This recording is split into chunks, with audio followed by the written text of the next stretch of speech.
everyone, and welcome to Cricketing with Delonda. It's me again, Delonda, and thank you so much for joining me today.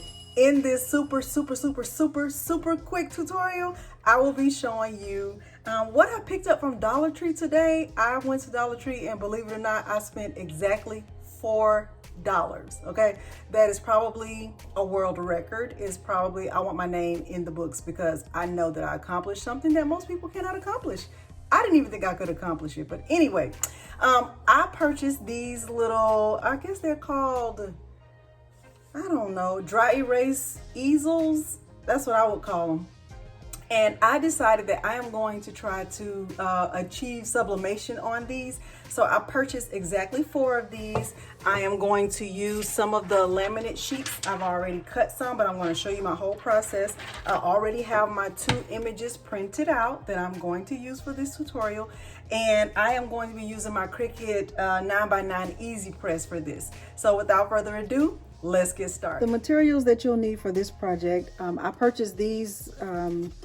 These are called wood wipe off boards. I purchased these from Dollar Tree. I actually purchased 4 of them. I was so proud of myself because I only spent $4 in Dollar Tree. I'm going to be using my heat press mat, sublimation paper, these laminating pouches, Cricut heat resistant tape. I'm going to use my 9x9 Easy Press for this. And I am going to use butcher paper to to protect my heat press and to cover the image. These are the 2 photos that I'm going to use. I'm going to actually press both of these. And my ink is Hippo Sublimation ink. It looks like this. But if you've been following me for a while, you know I use the same stuff pretty much every time. But I will also put a link down below in the description so you can know exactly what materials I used. 2 other materials, I will be using my cutting mat, and I will use my True Control knife to cut around the little mini board right here. Okay, without further ado, let's get started. Okay. I'm not sure if Dollar Tree has more than one size of these little boards, but the first thing I did was I just took this little plastic piece off. Okay. And then when I measured it, I think it was like 4.2 by 6. So I made my pictures much bigger than that. And I'll put the size down in the description box. All right, so with the laminating sheets, they're called laminating pouches. Once I can get this apart, I will show you how I am going to, so they come like this. You only need 1. Let's take it apart. Okay, and I am going to put it face down on my mat, and I find that it's better to have this bottom part lined up because I mean it's impossible to cut around that. So this for a second. All right, I am going to just cut around this little board. Okay. Cut and cut, and I have the exact size that I need.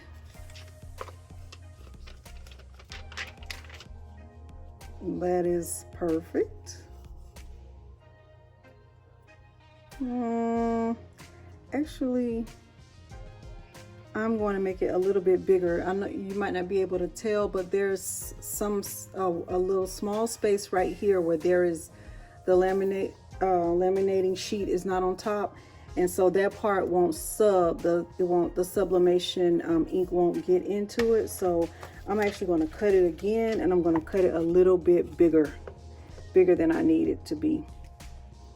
So with sublimation, you guys, you always want to have a bigger image than you need, and if you are using laminating sheets, you need them to be a little bit bigger than you need than the actual size of the item too.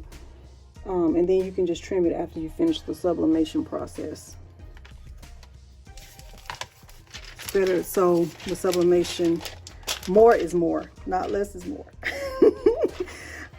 Crack myself up. So silly. Okay. All right, and then you want to put the side that looks like it has like filmy. That's the side that goes on the whiteboard. Okay, so it's a little bit crooked, and that's okay because I can trim it after I press it. So now I am going to press this. I'll just put this right on top. I'm going to press this for about, I think I'm going to do 30 seconds. I'm going to do 30 seconds on that. And I am going to use parchment paper because butcher paper gets stuck to this sometimes, and I don't want to have any issues. So I'm going to be using parchment paper. Okay, so I'm going to just do, even though it's set to 60 seconds, I'm going to do it for 30 seconds, right about 30 seconds.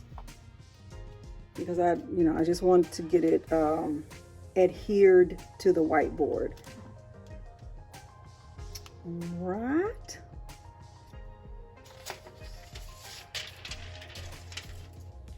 I did let my image sit under the heat plate for about a minute, so my ink is completely dry. Okay. See why I like using parchment paper? It didn't stick at all. Ooh, that's good. That is good. That's really good. Okay, look at that. We're cooking with grease. Okay, so now if I want to trim it, I can, but I am going to wait until I get my image on there. All right, so now I am going to take my handy dandy scissors, and this is a picture of my son and I, whom I love. Can't tell you his nickname because then he might be teased, and we can't have that. But so I'm just cutting around. I don't need all that extra. I don't need all that extra. But you see how much bigger my image is than the little board. Okay, that way I don't risk having any white space. All right, so I can actually still see some of the image, and I like that. Now, because my son is so tall, I need to make sure I'm not cutting his head off. Oh, we're good. We're good. We're really good. I can actually. Okay.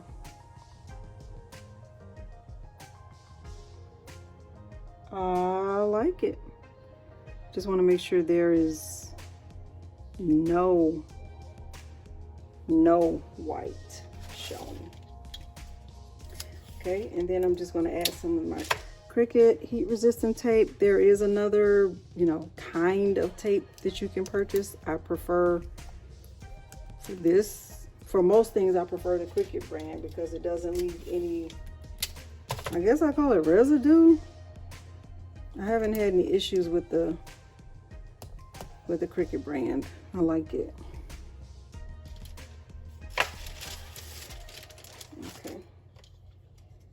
Let me add a couple more pieces down here at the bottom.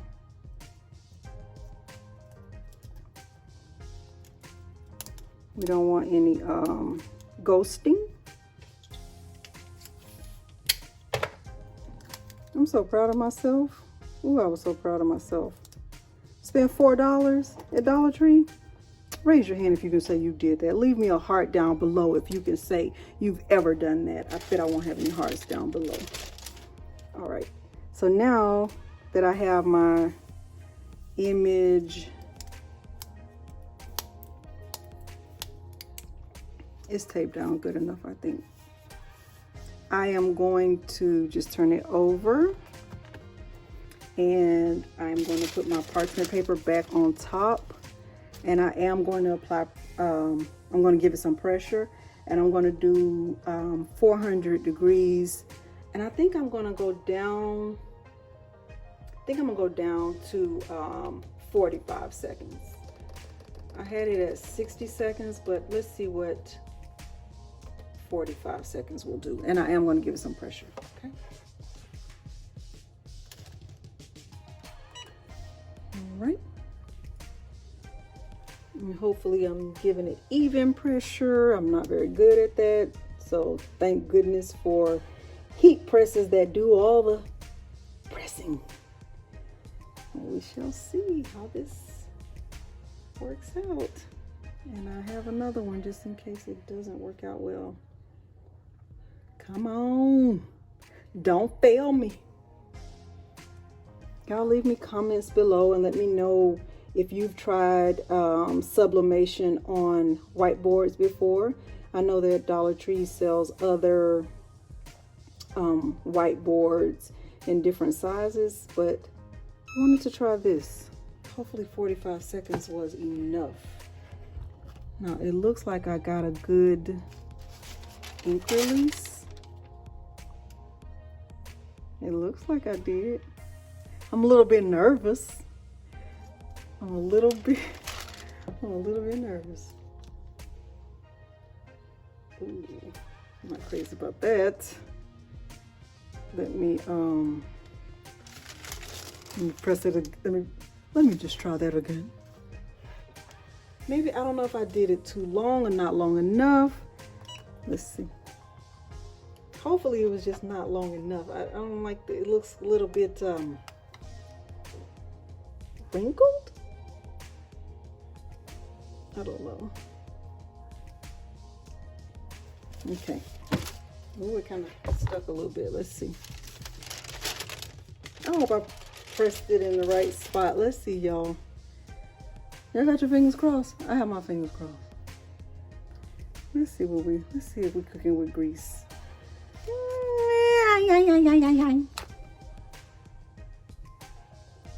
It looks good. It's a little off right there. You know, I can be hard on myself. We can all be hard on ourselves as crafters. We find the imperfections that nobody else will ever notice. Because nobody else is going to be like, oh, Delonda. I see, well, that's not true. There are people who will look for the imperfections. Okay, so I like it. It came out nice, but I see a little, you know, I did not do a good enough job right there, but let me clean it up a little bit on the back right here. Ooh.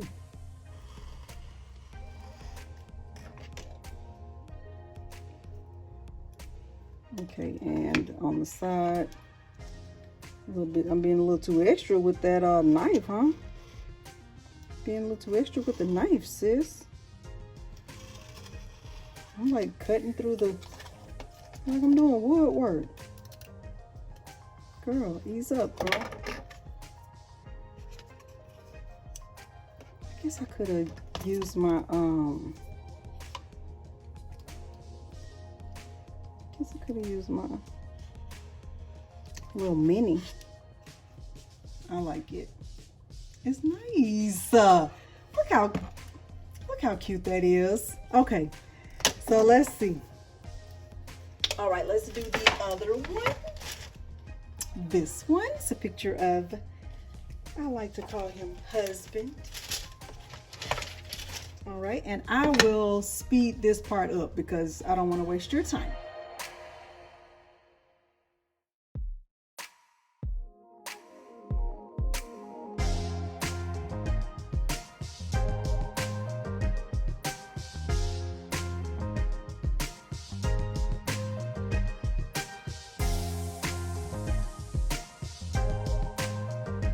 For the reveal, we will see.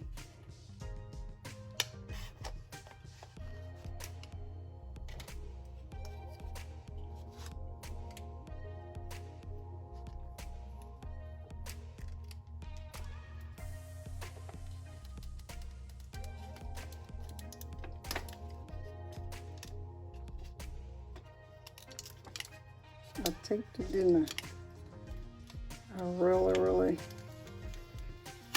taped it. All right. It's looking good. Let's see. All right. Okay.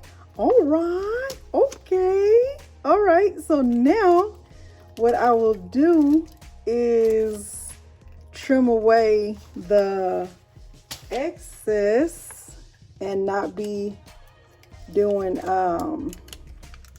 woodwork. So I'll try my best not to get too close to the wood, and I can promise you this picture is going in my office because I love it.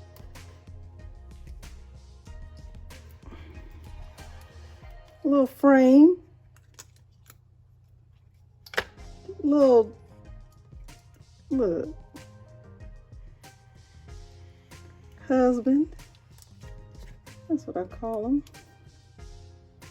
I love it. Oh my goodness.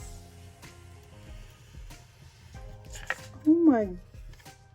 Okay, so that is the finished product, and you know, I need to trim it right there.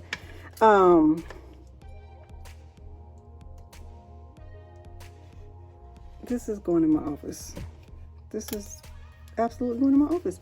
Okay, so that is the finished product. Put the cap back on my knife, put my materials away.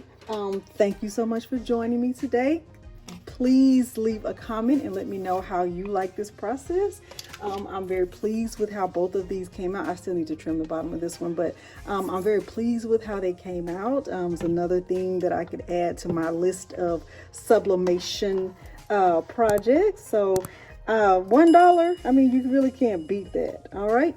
Thank you so much for joining me today, and thanks for watching. Bye.